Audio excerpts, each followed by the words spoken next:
on Business Radio.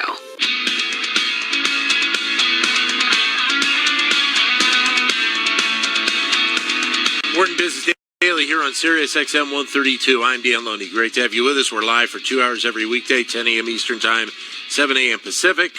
Then our show replays later in the day, 8 p.m. East, 5 p.m. Pacific Time.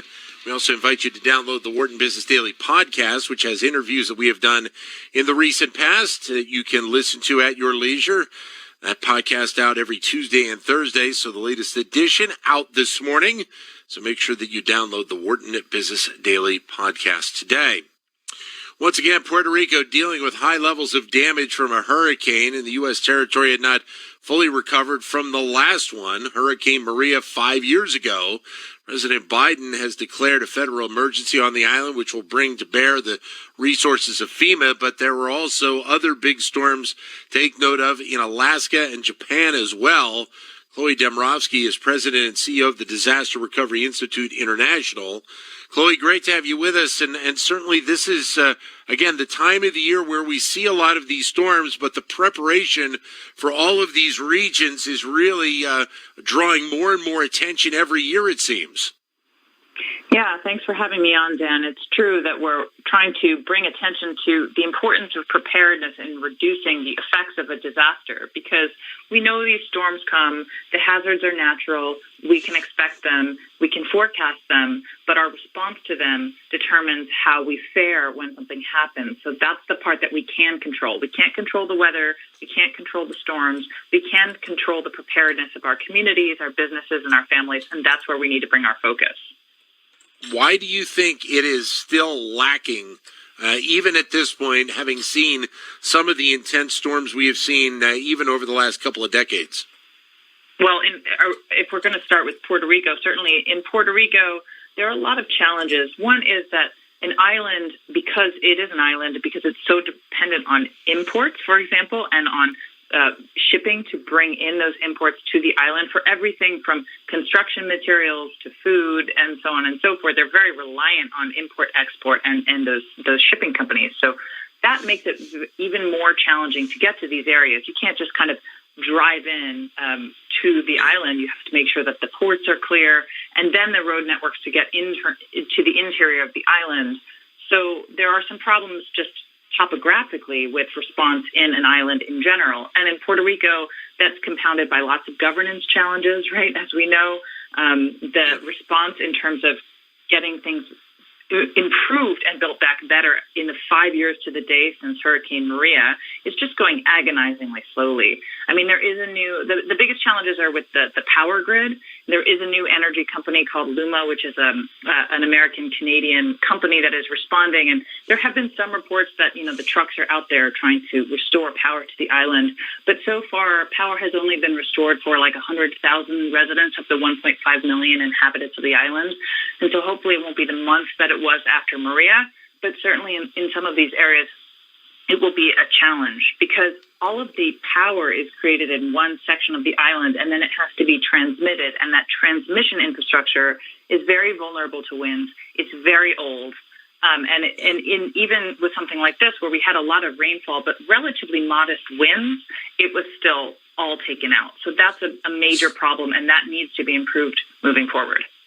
So I think a lot of people, and we all remember about Maria and the devastation that it left behind. I think there are probably some people that are still surprised that there are elements that have not been improved since Maria 5 years ago.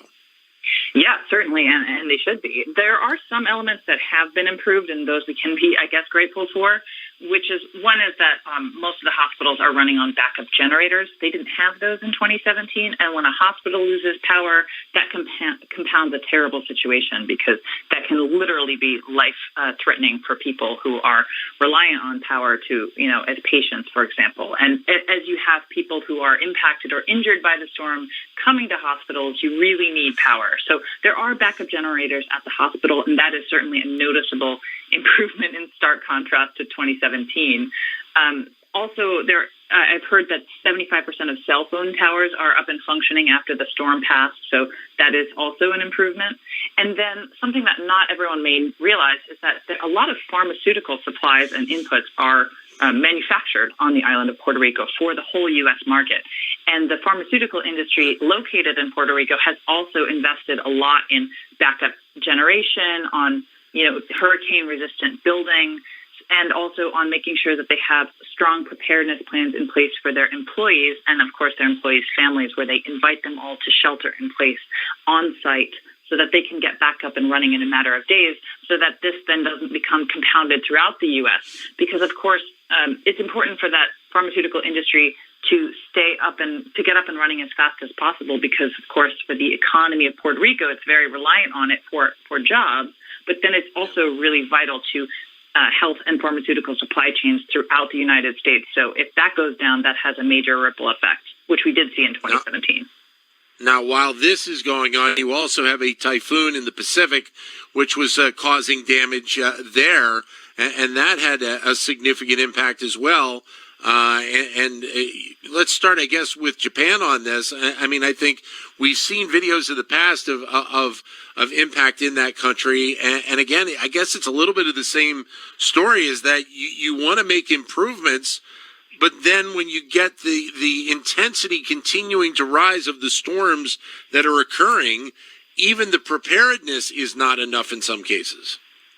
Yeah, so we are definitely, there's a prediction for a very active hurricane and typhoon season this year. And, with climate change aggravating this, we're seeing worsening storms, more frequent storms. Japan knows this. Japan is one of the most prepared countries in the world, if not the most prepared, but they are also highly vulnerable to disasters. They are also an island nation, and they are on what's called the Pacific Ring of Fire, which means they are, it sounds like what it is, right? Volcanoes, earthquakes, typhoons, tsunamis. So they just get hit again and again and again. So Typhoon Nanmadol hit, and 4 people were killed at least. Hundreds of others were injured. It hit on the southern part, on the southern island of Kyushu. And so certainly power went down for hundreds of thousands of homes across in that section of Japan. It did get to Tokyo, but at that point it was really just heavy rainfall, and some metro lines were flooded. It wasn't too bad. But the thing is that Japan, for a number of reasons, has invested in its disaster preparedness and has made itself more resilient. It has great use of technology, things like investments in infrastructure, and also in early warning systems and forecasting, because in some places the infrastructure is going to be just too expensive. You can't build enough infrastructure to prevent all the flooding all the time. That's why you need good forecasting and early warning systems. And there also has to be strong policy to improve anti-disaster planning. You need to foster the expertise, and then you also need broad collaboration across the public and the private sectors. A really interesting thing that they have deployed in Japan is that architects and engineers can actually be held liable for building defects for a period of 10 years according to the legislative framework. So that means if they don't build it up to code, if it's not built to withstand earthquakes, strong winds, and flooding, then they are personally liable. So that is obviously creating incentive for them to really pay attention to the resilience of what they're building. Their challenges, they're an aging population, so they still will always have challenges with evacuation for that reason. Right. I would think that in some cases, and I want to make this, it's not across the board, but there are some instances I would imagine Puerto Rico is dealing with this as well. Being financially strapped in many cases, some regions, that has an impact, unfortunately, I think, on the preparedness in some locations, doesn't it? Oh, it definitely does. Of course, here we are comparing two very wealthy nations, Japan and the United States, who both collaborate a lot on preparedness and national preparedness initiatives and do a lot of information sharing, joint exercising and drilling in this area. And so it becomes one of those questions of, where does Puerto Rico get to fall in terms of the investment of resources? And are we actively investing in Puerto Rico as we would for anything that happens, in the continental 48 within the United States, where we also see a very kind of uneven level of preparedness, because so much of this devolves to the state and local level. And so it does depend on funding at that state and local level, and an investment in preparedness and attention being paid to it, not just by the government, but also by the business community, and also by individuals and families, because, in the first phases of a disaster, it's going to take days, if not weeks, for like FEMA to get there, right? And even for local emergency responders, it could take a couple of days. So the first responder in any sort of situation like this is going to be a family member, a neighbor, a friend, a colleague. And so we all have to invest in a certain level of understanding of what our risks are and how we can be prepared for them. I would guess, though, that you probably, to a degree, could see the same type of scenario play out, say, in Alaska with some of the impact from the typhoon, especially if we're talking about more remote portions along the coastline in Alaska, correct? Yeah, absolutely. So this one was Typhoon Merbok, which was a tropical storm further south, but obviously we're not getting really tropical up in Alaska. But still, the storm did travel and ended up with very strong winds, the equivalent of a Category 3 hurricane by the time it got to Alaska's Aleutian Peninsula. And here we're talking about a very remote area, very rural. We're talking about using rivers as roadways, for example. We have indigenous populations living there by and large in these villages. And we had water levels reaching more than 10 feet above the low tide line. So this is the highest water level since 1974. I mean, a really, really big impact, and those communities are hurting. Some things that make this more challenging, of course, is, if you're talking about infrastructure investment, those infrastructure investments are generally happening around cities, not so much in the remote areas.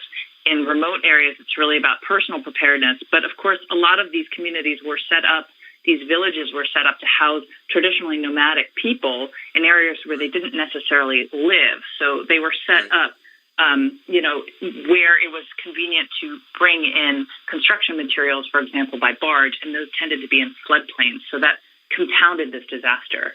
Additionally, these communities are subsistence economies, so that means they really rely on hunting and living off of the land and storing a lot of that for winter. So now that we're seeing all of this flooding and all of these challenges facing them in the villages, this is also hitting at prime hunting season, which means they're probably storing less food for the winter that is coming up. So this, the effects of this will be felt for months, if not years.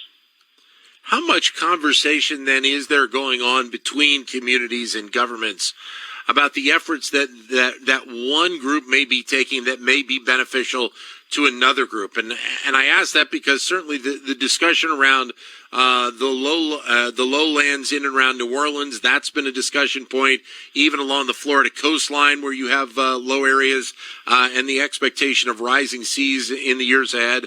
I would think that there's going to be more and more conversation as we move forward. There has to be.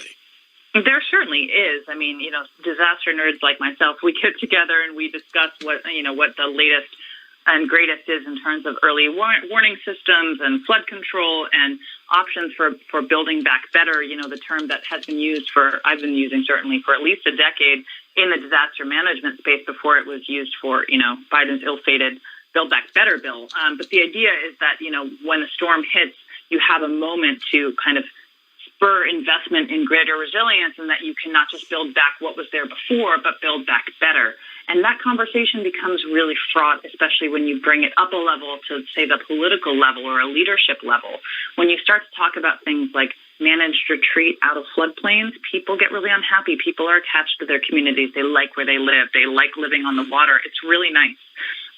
But the more that we don't factor in the additional costs of not just, monetary costs, but all of the costs of living in an area that is so prone to disasters where you have to rebuild again and again and again, the more we have to talk about, is there a way where certain communities are moved or certain individuals are incentivized to move, or at the very least not incentivized to continue to live in floodplains?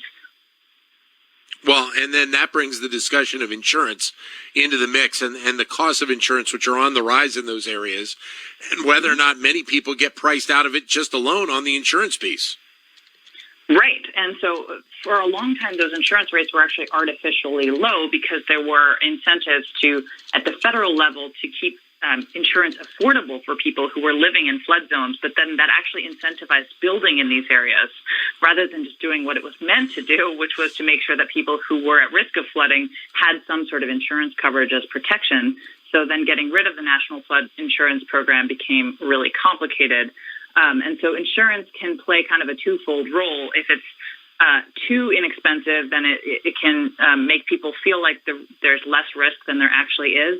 And if it's and if it's too expensive, then people will not get it, and then they'll have none, or they're just going to be priced out. Maybe they've inherited a home or they own their home, but they can't afford the insurance coverage that they're now being required to get. So it's by no means a simple situation. It's going to require a very complicated fix, and we're going to have to all work together to figure out what that looks like. All right. Great to have you with us. Thanks very much for your time, Chloe. All the best. Thanks, Dan.